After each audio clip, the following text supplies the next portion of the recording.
विद्यार्थी मित्रांनो, काल आपण प्रकरण क्रमांक 5 भारतातील सामाजिक व धार्मिक सुधारणांचे समाजसुधारकांचे कार्य आपण पाहिलेले आहे. आज आपण प्रकरण क्रमांक 6 वसाहतवादाविरुद्ध भारतीयांचा संघर्ष हे प्रकरण पाहणार आहोत. प्रस्तुत या पाठामध्ये आपण भारतीयांनी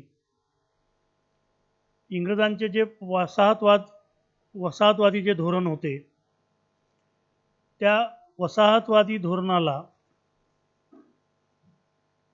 भारतीयांनी कशा रीतीने तोंड दिले किंवा त्याविरुद्ध कशा पद्धतीने संघर्ष केला हे आपण अभ्यासणार आहोत. हे संपूर्ण प्रकरण 9 मुद्द्यांच्या आधारे आहे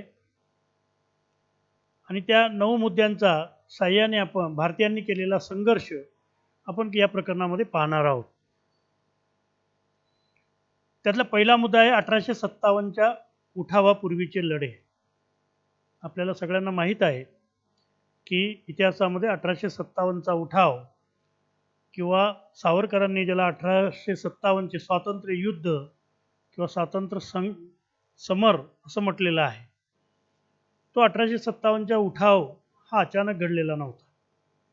या उठावाच्या अगोदर पाश्चात्यांचे भारतात येणे आणि त्यांच्या आल्याने भारतीयांची पारंपरिक जी काही सामाजिक, धार्मिक, आर्थिक जी एक रचना होती तिच्यावर जो परिणाम झाला, त्या परिणामाच्या विरुद्ध भारतीयांनी केलेली एक प्रतिक्रिया होती. त्यामुळे 1857चा उठाव ही घटना घडण्या अगोदर असे असंख्य छोटे छोटे उठाव भारतीयांनी केलेले होते आणि त्या उठावांच्या माध्यमातून भारतीय लोकांमध्ये असंतोष वाढत गेला आणि पुढे त्याचं मोठ्या स्वरूपात 1857च्या उठावामध्ये परिवर्तन झालं. त्यामुळे 1857च्या उठावाच्या अगोदर आपल्याला मुख्य मुद्दा पाहायचा आहे की 1857च्या पूर्वीचे कोणकोणते लढे होते. तर विशेषतः त्याच्यामध्ये खानदेशातील भिल्ल समाजाचा उठाव होता किंवा नांदेड येथील हंसाजी नाईकचा उठाव असेल किंवा उमाजी नाईकचा सातारा आणि कोल्हापूर परिसरामध्ये उमाजी नाईकचा उठाव असेल किंवा कोल्हापुरातील गडकऱ्यांचे उठाव असतील किंवा इतर छोटे मोठे सरदारांनी केलेले उठाव असतील. इंग्रजांनी जरी ते दडपून काढले तरी खऱ्या अर्थाने त्या लोकांच्या त्या ज्या काही तीव्र प्रतिक्रिया होत्या त्या कुठेतरी ब्रिटिशांच्या नव्या आलेल्या ज्या वसाहतवादी धोरणाच्या विरुद्ध होता. त्यावेळेला कदाचित त्या उठाव करणाऱ्या लोकांना याची कल्पनाही नसेल, परंतु आता जेव्हा आपण इतिहास पाहतो त्यावेळेला आपल्याला असं दिसतं की त्यांचा हा जो लढा होता, त्यांचा जो हा संघर्ष होता, हा संघर्ष म्हणजे पाश्चात्यांचे जे वसाहतवादी धोरण वेगवेगळ्या देशांमध्ये आणून पाहत होते त्या विरुद्धच्या त्या प्रतिक्रिया होत्या. आणि अशा प्रकारच्या या उठावातूनच पुढे वातावरण निर्माण होत गेले आणि पुढे आपला जो दुसरा मुद्दा आहे तो म्हणजे 1857चे स्वातंत्र्य युद्ध. 1857चे जे स्वातंत्र्य युद्ध आहे, मित्रांनो, तुम्हाला कदाचित यापूर्वी खालच्या वर्गांमध्ये 8वीला 7वीला 9वीला 10वीला कुठेतरी आपण शिकलेलो असाल. 1857चा उठाव, त्याची कारणं, त्याची कारणमीमांसा, त्यामुळे भारतीयांचे गेलेले अधिकार किंवा लॉर्ड डलहौसीचे धोरण आणि त्याविरुद्ध भारतातील संस्थानिकांनी किंवा सामान्य जनतेने किंवा पारंपरिक अधिकार गेलेले असंख्य लोकांची ती एक प्रतिक्रिया होती. म्हणून सावरकरांनी 1857च्या उठावाला त्याला उठाव न संबोधता त्याला स्वातंत्र्य युद्ध म्हटलेलं आहे. ती भारतीयांची खरोखर एक प्रतिक्रिया होती. जरी पाश्चात्यांनी आपल्या पाशवीबळाच्या साहाय्याने ती दडपून टाकली तरीही भारतीय लोकांच्या मनात इंग्रजांबद्दलचा असंतोष मात्र या गोष्टीने कमी झालेला नव्हता. साहजिकच पुढे 1857च्या उठावानंतर इंग्रजांना आपलं धोरण बदलावं लागलं. या देशामध्ये राज्यकारभार करताना कंपनीची सत्ता त्यांना नष्ट करावी लागली आणि पार्लमेंटच्या हातात सत्ता घेतली. पण हा उठाव जरी झाला तरी या उठावानंतर या उठावामध्ये अनेक भारतीयांनी योगदान दिलं. अनेक मान्यवरांचे त्यात बहुमोल अशा प्रकारचं कार्य आपण या सगळ्या मुद्द्यामध्ये आपण पाहणार आहोत.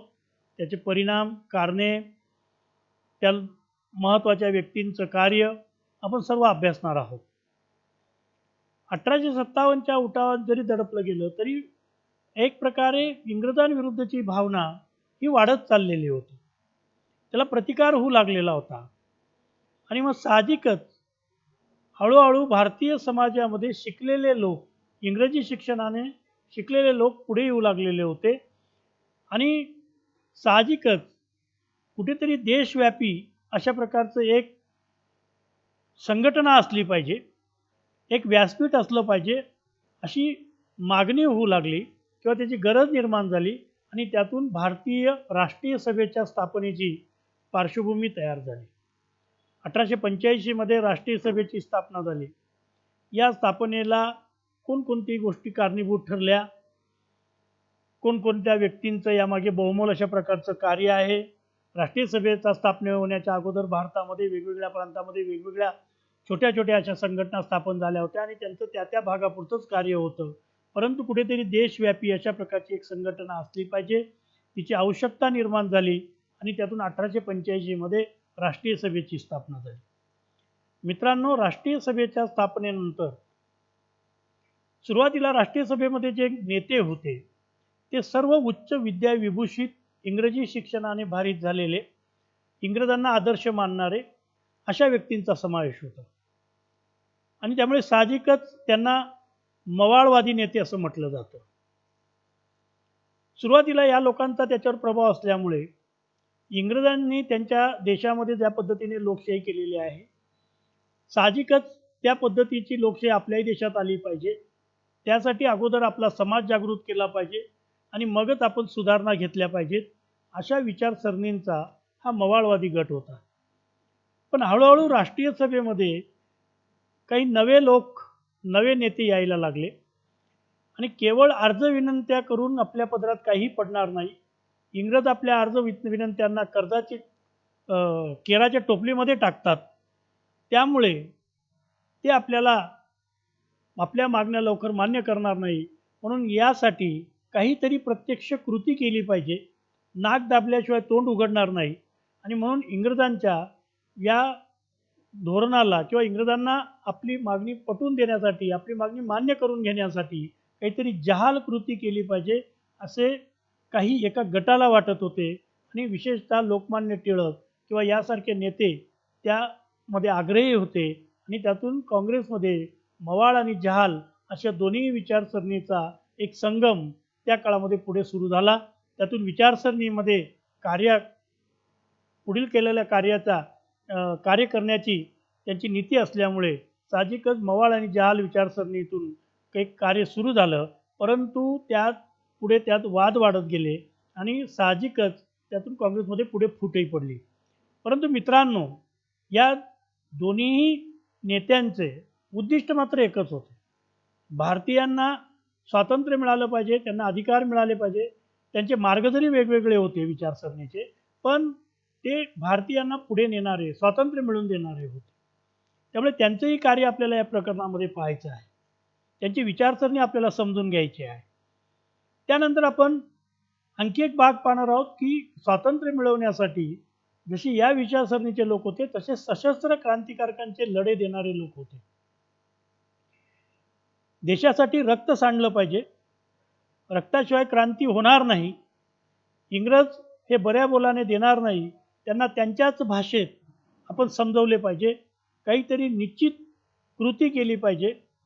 देशासाठी त्याग केला पाहिजे. अशा विचारसरणीचे हे क्रांतिकारकांचे विचार होते. आणि साहजिकच त्यांनाही याच विचारसरणीने त्यांनी अनेक क्रांतिकारकांनी प्रचंड मोठा त्याग देशसेवेसाठी केला. त्यांचा मार्ग जरी वेगळा असला तरी भारतीयांना स्वातंत्र्य मिळवून देणं हेच त्यांचं उद्दिष्ट होतं. मग त्यातमध्ये स्वातंत्र्यवीर सावरकर असतील, त्यात मदनलाल धिंगरा असतील, त्यात चाफेकर बंधू असतील, त्यात भगतसिंग असेल, राजगुरू असतील, सुखदेव असतील, यासारखे असंख्य क्रांतिकारकांनी देशसेवेचं काम केलं. श्यामजी कृष्ण वर्मा असतील, या सगळ्यांनी देश आणि देशाबाहेर मादान कामा असतील, श्री क्रांतिकारक, या सगळ्यांचं कार्य, क्रांतिकारकांच्या कार्यांनी सशस्त्र अशा प्रकारचा लढा उभारून त्यांनी एक मोठं देशसेवेचं कार्य केलेलं होतं. पण या सगळ्या देशसेवेमागे वसाहतवादाविरुद्ध भारतीयांचा संघर्ष हा त्यामागे होता. इंग्रजांची जी वसाहतवादी नीती होती, त्या वसाहतवादी नीतीला या पद्धतीने त्यांनी विरोध केलेला होता. त्यानंतर आपण महात्मा गांधींच्या निशस्त्र प्रतिकार चळवळीकडे येणार आहोत. साधारणतः 1920 मध्ये काँग्रेसचं नेतृत्व महात्मा गांधींच्या हातामध्ये गेलं.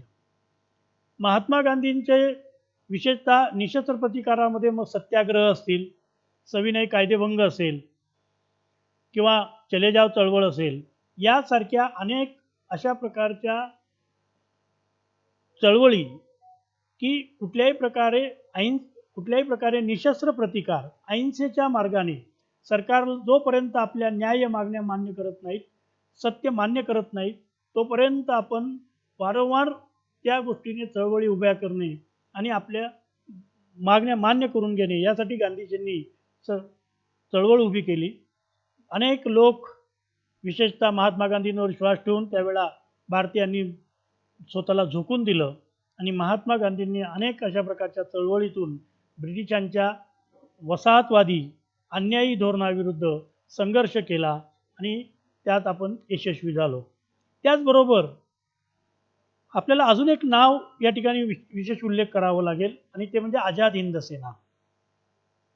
शत्रूचा शत्रू तो आपला मित्र या न्यायाने सुभाषचंद्र बोस, नेताजी सुभाषचंद्र बोस यांनी आझाद हिंद सेनेची स्थापना केली. विशेषतः दुसऱ्या महायुद्धाच्या पार्श्वभूमीवर त्यांनी आझाद हिंद सेनेची स्थापना करून त्यांनी जपान किंवा जर्मनीचं पाठबळ मिळवून, मदत मिळवून त्यांनी शत्रू पक्षाच्या हाती सापडलेले भारतीय जे सैनिक होते, त्या सैनिकांची आझाद हिंद सेना स्थापन केली आणि तिच्या माध्यमातून चलो दिल्ली, तुम मुझे खून दो मैं तुम्हें आज़ादी दूंगा यासारखे नारे देऊन त्यांनी आझाद हिंद सेनाच्या साह्याने भारतातील ब्रिटिशांची सत्ता नष्ट करण्याचा प्रयत्न केला. बऱ्याच जणांचा गैरसमज असा होतो की आझाद हिंद सेना ही महात्मा गांधींच्या विचाराच्या विरोधात होती, असा कुठलाही भाग नाही. आझाद हिंद सेना ही सुद्धा इतर आपण अगोदर पाहिलेल्या सगळ्या क्रांतिकारकांच्या किंवा भारतीय नेत्यांच्या ज्या पद्धतीने ब्रिटिशांच्या वसाहतवादी धोरणाच्या विरोधातला जो लढा होता, तोच लढा आझाद हिंद सेनेचा होता. त्या माध्यमातून त्यांनी आझाद हिंद सेनेने भारतातील इम्फाळपर्यंत काही प्रदेश जिंकून घेतला होता आणि त्या माध्यमातून ब्रिटिशांना भारतातून चले जाव किंवा भारतातून हुसकून देण्याचा करण्याचा प्रयत्न आझाद हिंद सेनेने केलेला होता. त्यानंतर आपण शेवटचा मुद्दा पाहणार आहोत, तो म्हणजे 1942चं भारत छोडो आंदोलन. दुसऱ्या महायुद्धाच्या पार्श्वभूमीवर इंग्रज आपल्या मागण्यांना कुठल्याही प्रकारचा प्रतिसाद देत नाही, उलट इंग्रज दडपशाही करत आहे आणि असेही परिस्थितीमध्ये दुसऱ्या महायुद्धामध्ये इंग्रज हे सापडलेले आहेत आणि मग कुठेतरी या गोष्टीचा फायदा व्हावा, आपल्याही पदरात काहीतरी पडावं, म्हणून महात्मा गांधींनी शेवटी निर्वाणीने 1942 मध्ये भारत छोडो आंदोलन सुरू केलं. आत्ता नाही तर केव्हाच नाही, छोडो भारत, चले जाओ अशा प्रकारचा नारा देऊन मुंबईच्या गवालिया टँकवरती 8 ऑगस्ट आणि 9 ऑगस्ट रोजी हे अधिवेशन भरलं आणि भारत छोडो आंदोलन सुरुवात झाली. महात्मा गांधींवर विश्वास ठेवून संपूर्ण भारतीय लोकांनी या चळवळीमध्ये, या आंदोलनामध्ये स्वतःला झोकून दिलं. ज्याला जे जमेल, जसे जमेल त्या पद्धतीने त्यांनी ब्रिटिशांविरुद्ध संघर्ष केला. खेडोपाडी शहरांमध्ये ब्रिटिशांविरुद्ध एक वातावरण निर्माण झालं. संपूर्ण भारत देशामध्ये ब्रिटिशांच्या विरुद्ध हे वातावरण निर्माण झाल्यामुळे हळूहळू ब्रिटिशांनाही या देशामध्ये आता आपण फार काळ राज्य करू शकत नाही याची जाणीव झाली आणि 1945 मध्ये महायुद्ध समाप्त झाल्यानंतर ब्रिटिशांनी भारताला स्वातंत्र्य देण्याची प्रक्रिया सुरू करायला सुरुवात केली त्यामुळे 42चं जे आंदोलन आहे, या आंदोलनाने आपल्याला स्वातंत्र्य जरी मिळालं नाही, पण स्वातंत्र्य जवळ आणण्याचं काम 42च्या आंदोलनाने केलेलं आहे. ही सर्व 9 मुद्दे जे आहेत मित्रांनो, या 9 मुद्द्यांच्या साहाय्याने ब्रिटिशांचं किंवा युरोपियन लोकांचं जे वसाहतवादी धोरण होतं, त्या वसाहतवादी धोरणाच्या विरुद्ध भारतीय लोकांनी केलेला हा संघर्ष होता. आणि म्हणून या संपूर्ण प्रकरणामध्ये आपण या गोष्टींचा आपण उहापोह करणार आहोत, आपण पाहणार आहोत, आपण ते समजून घेणार आहोत. आणि मला खात्री आहे की आपण सर्वजण यामध्ये सहकार्य कराल अशी अपेक्षा करतो. मित्रांनो, आता आपण पहिल्या मुद्द्याकडे येऊया. आपला पहिला मुद्दा आहे 1857च्या पूर्वीचे लढे. यामध्ये पहिला उठाव जो आहे तो खानदेशातील भिलांचा उठाव. सातपुडा, सातमाळ, अजिंठा परिसरामध्ये जे आदिवासी भिल्ल समाज होता, त्या भिल्ल समाजाने त्याचे पारंपरिक जे अधिकार आहेत ते अधिकार ब्रिटिशांच्या धोरणामुळे नष्ट झाले होते.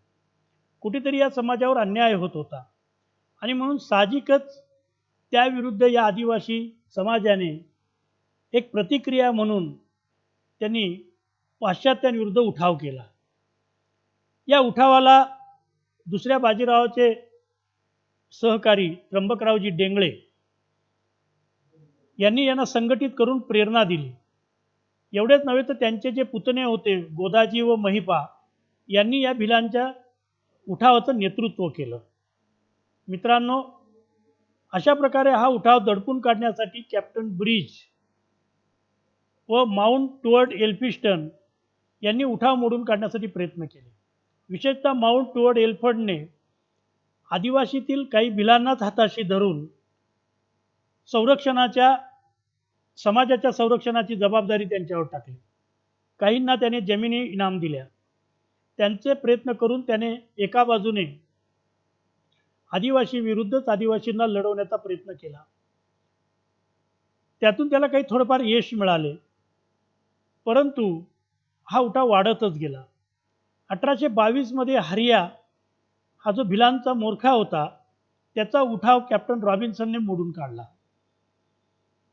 पुढे लेफ्टनंट ऑट्रम याने भिलांचा संघर्ष मोडून काढण्यासाठी एक रणनीती तयार केली आणि त्यानुसार त्याने भिलांना सामुदायिक माफी देण्याचा प्रयत्न सुरू केला.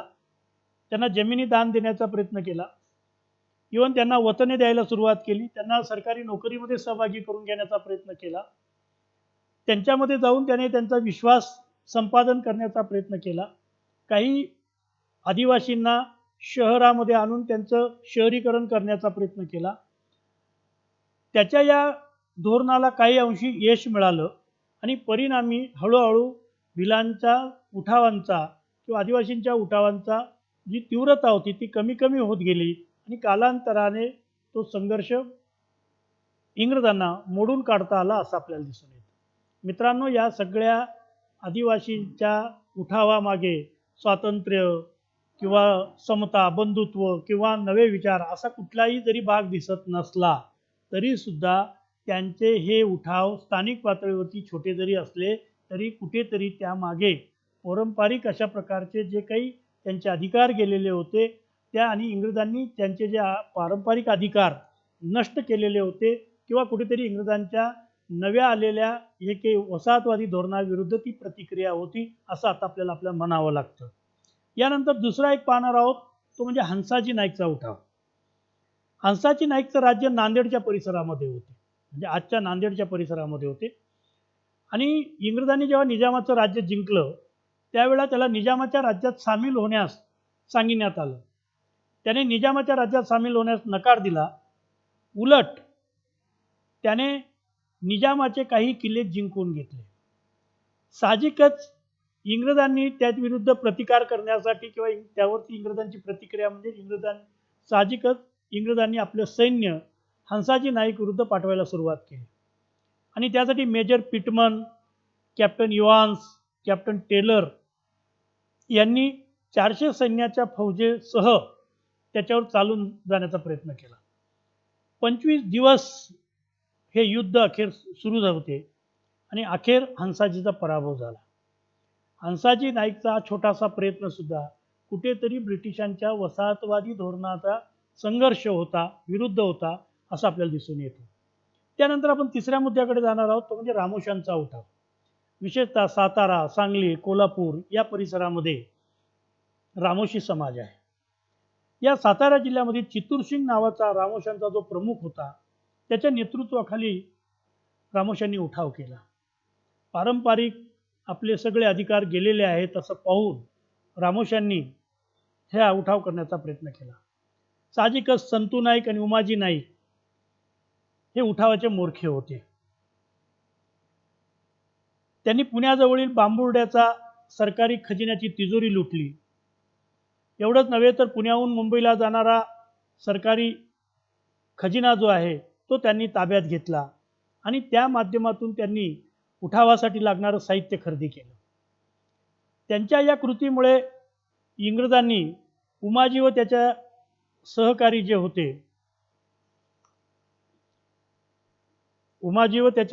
जे होते, विशेषतः भुजबा, पांड्या, येसाजी यांच्यावर इंग्रजांनी 5,000चं इनाम जाहीर केलं. एवढेच नव्हे तर सामान्य जनतेने त्यांना मदत करू नये, अन्न, वस्त्र, निवारा अशा प्रकारचं कुठल्याही प्रकारचं सहकार्य करू नये. तसेच उमाजीबद्दल किंवा त्याच्या सहकार्याबद्दलची माहिती इंग्रजांना तात्काळ कळवावी असा हुकूम काढला. याला प्रतिउत्तर म्हणून उमाजीने सुद्धा इंग्रजांना ठार मारण्याचा आदेश काढला. त्यातून संघर्ष वाढत गेला आणि कॅप्टन डेव्हिसने 5 घोडदळाच्या पलटणी घेऊन उमाजीचा पाठलाग केला, परंतु काही उपयोग झाला नाही. पुढे कॅप्टन मॅकिंटोशनने पाठलाग चालू ठेवला. पुढे हा संघर्ष वाढत गेला. शेवटी पुण्याजवळील भोरजवळ उमाजी नाईकाला पकडून त्याच्यावर पुणे येथे खटला भरण्यात आला आणि उमाजीला फाशीची शिक्षा देण्यात आली. महाराष्ट्राच्या इतिहासामध्ये रामोशीसारख्या मागासलेल्या समाजाने ह्या जो काही प्रतिकार केलेला आहे, या प्रतिकाराने कुठेतरी भारतीयांच्या मनामध्ये ब्रिटिश सत्तेच्या विरुद्ध असंतोष हा वाढत गेलेला दिसून येतो. त्यानंतर चौथा मुद्दा आपण पाहणार आहोत, गडकऱ्यांचा उठाव. कोल्हापूर परिसरामध्ये किल्ल्याच्या संरक्षणासाठी गडकरी नेमलेले असत. त्यांना गडकरी म्हणत. या गडकऱ्यांना त्यांचे पारंपरिक अधिकार व वेतन होती, परंतु ब्रिटिशांच्या काळामध्ये या गडकऱ्यांच्या अधिकाराने वेतन नष्ट करण्यात आले. साहजिकच त्यामुळे गडकऱ्यांच्या मनात असंतोष निर्माण होऊन हे गडकरी एकत्र येऊन त्यांनी कोल्हापूर जवळील सामनगड येथे पहिला संघर्ष केला. साहजिकच कॅप्टन ऑट्रम याच्या नेतृत्वाखालील फौजा त्यांच्यावर चालून आल्या. त्यापूर्वीच गडकऱ्यांनी पावनगड, विशालगड, पन्हाळा या इत्यादी किल्ले ताब्यात घेतले होते. परंतु मद्रास येथून ब्रिटिशांची सुसज्ज फौज आल्यानंतर मात्र गडकऱ्यांचा त्यांच्यापुढे निभाव लागू शकला नाही आणि 1844 मध्ये या गडकऱ्यांचा उठाव हा मोडून पडला किंवा इंग्रजांनी मोडून काढला. त्यानंतर इतरही काही उठाव आहेत. त्यामध्ये महादेवगडचा किल्लेदाराचा उठाव, विशेषतः महादेवगडचा जो किल्लेदार होता फोंड सावंत तांदुळवाडीकर यांनी ब्रिटिशांच्या या धोरणाविरुद्ध उठाव केला होता, परंतु ब्रिटिशांनी तोही मोडून काढला. तसेच सावंतवाडीतील काही सरदारांनी एकत्र येऊन संघर्ष करण्याचा प्रयत्न केला, परंतु तोही इंग्रजांनी मोडून काढला. अशा रीतीने 1857 पूर्वी अशा प्रकारचे जे काही सामान्यातल्या सामान्य जनतेने जो काही संघर्ष केलेला होता, तो संघर्ष आज आपण म्हणू शकतो की कुठेतरी ब्रिटिशांच्या वसाहतवादी धोरणाच्या विरोधातली ती पहिली पायरी होती आणि म्हणून या उठावांचं महत्त्व कमी होत नाही. साहजिकच मित्रांनो, ती एक उत्स्फूर्त अशा प्रकारची प्रतिक्रिया होती आणि म्हणून अशा या सगळ्या असंतोषातूनच हळूहळू भारतामध्ये वातावरण वाढत गेलं आणि पुढील काळामध्ये 1857चा उठाव घडून आला असं आपल्याला दिसून येतं. आज आपण इथेच थांबणार आहोत. पुन्हा पुढच्या आपण याच्यामध्ये पाहणार आहोत 1857चा उठाव. धन्यवाद. असं झालं.